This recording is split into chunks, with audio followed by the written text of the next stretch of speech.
দ্বিতীয়তে আপোনালোকে জানে যে কেইটামান দিনৰ পৰা অসমত বিশেষকৈ ঈদুল জহাৰ পিছৰ পৰা অসমত কেইটামান জাগাত আমি অশান্তিৰ বীজ সিঁচিবলৈ কৰা প্ৰচেষ্টা আমি দেখিবলৈ পাই আছো।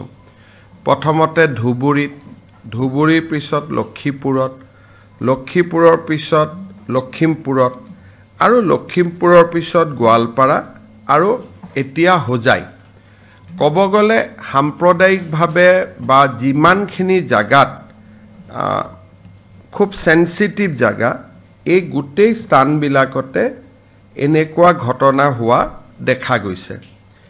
আৰু এই গোটেই ঘটনাবিলাক যেতিয়া আমি চাওঁ তেতিয়াহ'লে আমি দেখা পাওঁ যে য'ত এনেকুৱা ঘটনা হৈছে তাৰ ওচৰত এনেকুৱা লোকেলিটি আছে যিসমূহ লোকেলিটিত সাধাৰণতে ঈদুল জহাৰ সময়ত গৰু মাংস খোৱাৰ এটা ব্যৱস্থা চলি আছে।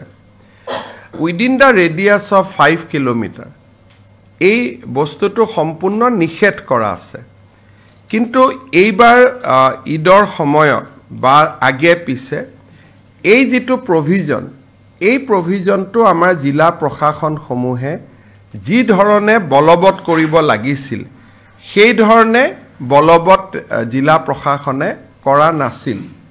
ফলত মানুহো সচেতন নহল। আমি মানুহক যদি সচেতন কৰি ক'লোহেঁতেন যে উইদিন 5 কিলোমিটাৰ এইবিলাক আপোনালোকে খাব নোৱাৰে, কাটিব নোৱাৰে, হয়তো আজিৰ ঘটনাটো নহলহেঁতেন।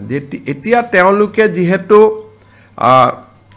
এই গোটেই ঘটনাটো যদি আপোনালোকে দেখে যে নামঘৰ মন্দিৰৰ 5 কিলোমিটাৰৰ ভিতৰতে হৈ আছে, গতিকে আমি জিলা প্ৰশাসনক নিৰ্দেশ দিছো যে আমাৰ কেটল প্ৰিজাৰ্ভেশ্যন আইনৰ যিটো এটা গুৰুত্বপূৰ্ণ দফা আছিল যে মন্দিৰ নামঘৰৰ 5 কিলোমিটাৰৰ ভিতৰত গৰু মাংস কোনেও খাবও নোৱাৰে, কাটিবও নোৱাৰে, মাৰিবও নোৱাৰে।